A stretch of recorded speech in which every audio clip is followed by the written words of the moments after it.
14:20 in the morning for this December 19th, 2022. Today brought to you by SeatGeek.com and the SeatGeek app. Use promo code 1420pod at SeatGeek.com today and save yourself $20 in the process. Get some stocking stuffers or tickets for yourself for a game or a concert or a show or whatever you got going on for this holiday season. Anyways, before we get going here, I want to give a special thank you to Wade Smith for joining us on the show on, I think it was Thursday night. We got out on Friday, some great junior hockey talk about Memorial Cup days and some funny stories about when he played. And then we got into how his kid's doing. So thank you, Wade, very much. And then yesterday, of course, I had an old friend and a teammate of mine. I haven't talked to him in 28, 30 years, or whatever it's been. But Harry York joined me on the inaugural Flailing Tender podcast. Great hockey talk, great NHL talk, some reminiscing about the old times, and he was name dropping some Gretzky and Brett Hull talk and everything else. So thank you very much. Make sure you guys check out both of those shows if you're a hockey fan of junior hockey, or if you're a hockey fan of the National Hockey League or whatever it may be, and share it with people who would enjoy that. I got a lot of good feedback so far on those two shows. A lot of laughs that were had. So we hope to keep getting more guests on the show, and as we move forward into our Jesus, I can't believe we've been doing this for 3 years almost already. But whatever. Anyways, the on Saturday night, the Vancouver Canucks, they dropped an embarrassing 5-1 loss to the Winnipeg Jets at home. It was not good. The Canucks are now 13, 14, and 3, and they are stuck in mediocrity as always. Pretty much been there since 2011 when they went to the Stanley Cup Finals, and they had that the riot outside of Rogers Arena there in Vancouver, and the like. We know all about that story. They've been underperforming and playing below expectations for quite some time, and it's starting to catch up to them once again. They did have that bubble run in 2020, but I don't think anybody counts those at all for what goes on in the reality of your franchise. They got some great goaltending that year from Thatcher Demko, but now they are back to where they are always at. The Vancouver Canucks are a mediocre franchise, a mediocre hockey club that always falls into this little situation where they are exactly what their record says they are. At this stage of the season, when your record is 500 or just below 500, that's what you are. Very rarely do you ever go on a run, other than if you're the St. Louis Blues in the Gloria years, like we talked about in 2019, that you get out of this mediocrity that the Canucks are in, and they perpetually are in, where they make the playoffs, they don't win around, they're just here year in, year out, and it's what they are, and they never seem to get out of it.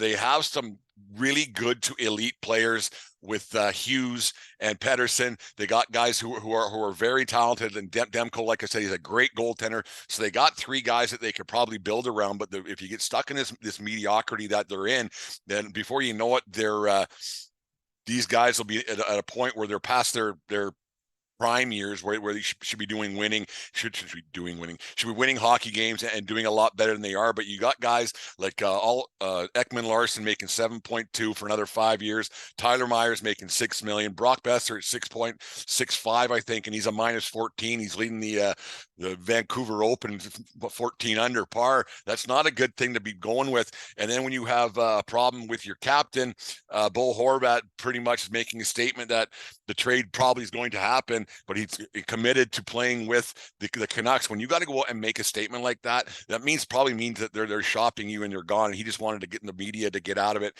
that he was committed, but the Canucks might not be. And so when that's happening and your captain's making those statements that they're probably going to be moving you, and you're making the how I'm trying to word this, you're making the assumption that you're leaving to get the media off your back and the fan base off your back. I think that he's the good as gone.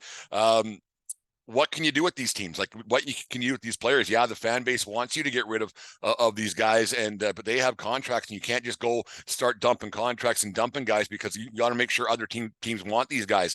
A guy like Bo Horvat might be expendable because you want to break your team down and get down to nothing, because if you're always just at that brink, like we talked about the other day, which the Canucks are on, you have that situation where you're just good enough and you're not going to improve your team.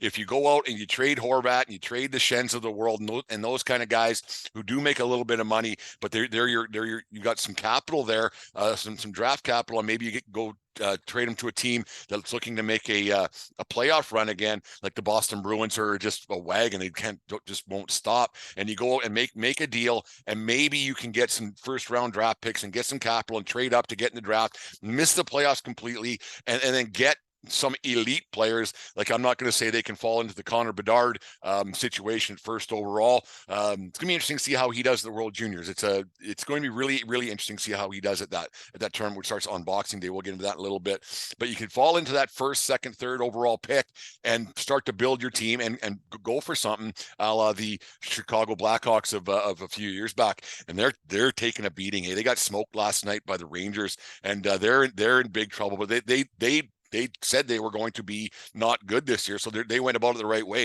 And it's going to be interesting who ends up in the Patrick Kane sweepstakes. That is going to happen eventually. Thing is, Kane wants a contract prior to the season starting, so it's going to be interesting to or before next season. He doesn't want to move a couple times, which I get. But anyways, the Canucks, they're in big trouble once again. They're in that mediocre span where they aren't going to be doing anything, and it's going to be a tough go for them if they don't just break it down completely and just lose.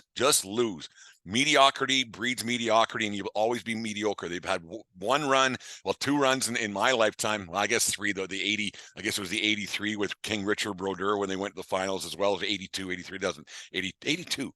Yeah, Richard Brodeur.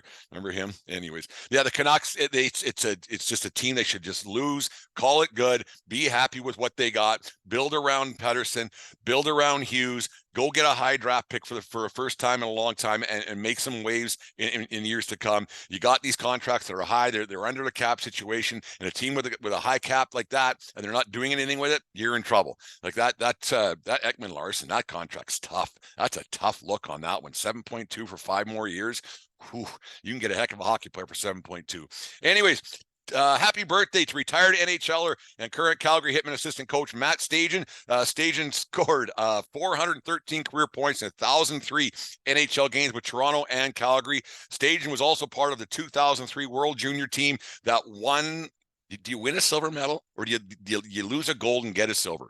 Who got a silver medal at the 2003 World Junior Tournament in Halifax, one of the better teams. That team is under some investigations for sexual abuse and sexual assault. I'm not saying what Stajan was part of that by any means. I shouldn't even brought it up, but that's the 2003 team that was in Halifax. But Stajan was a good player. It's hard to believe a guy got 413 points that played 1,000 games. He must have been a hell of a defenseman and a hell of a guy in the dressing room.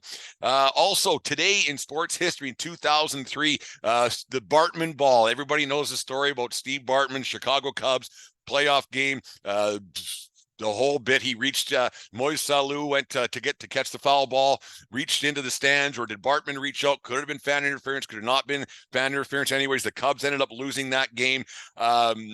They lost. They were up. What the heck was it? They were up 3-2 in the series and 3-0 in the game.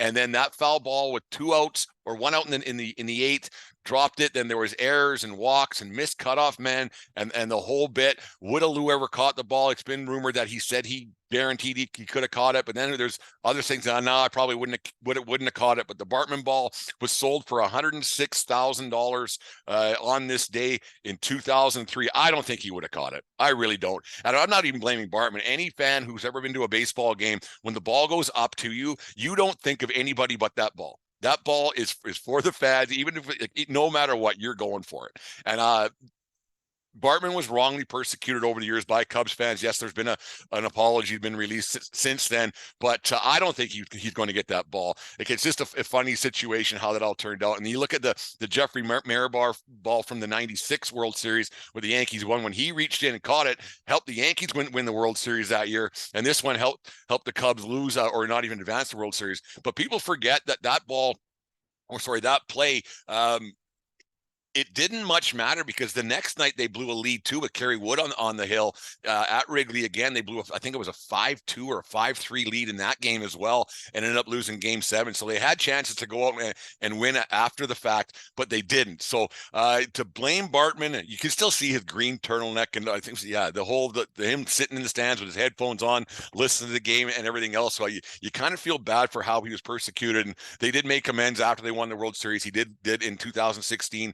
they did leave they were on a talking terms now, right? The divorce was ugly at first, but now everything's going good. But there's a great 30 for 30 on that Bartman thing. Even if you're not a baseball person, you know of the story and the curse of the Billy Goat and the whole bit in Chicago. But it's good that they won that World Series in 2016. It's a great World Series and the like. Speaking of baseballs, that clown who bought that or got Judge's home run in the 62, he was offered $3 million for that baseball, and he said no. And then he ended up taking a bit of a bath in an auction this weekend. He got $1.5 million for a ball, so $1.5 million is good dough if you can get it, obviously. But the tooth, he ended up getting a bit of a bath. He was offered $3 million, took $1.5 million instead yesterday. So sometimes being the smartest man in the room doesn't pay. Anyways, 14:20 in the morning. We're going to continue with our best of clips. This one's only from a couple of weeks back. We talked about Coach Prime and the like, and me and Dave would have stuck around a team coached by Coach Prime. Anyways, once again, 14:20 in the morning. Have a listen to it. Tell people about it. Make sure you listen to our past shows. There's a whole catalog of shows you can listen to on a daily basis during the holiday season. We're going to try to get some out there, but if we don't get some out there, make sure you listen. Anyways, 14:20 in the morning for December 19th, 2022. Have a good day, folks. We'll talk to you again tomorrow morning.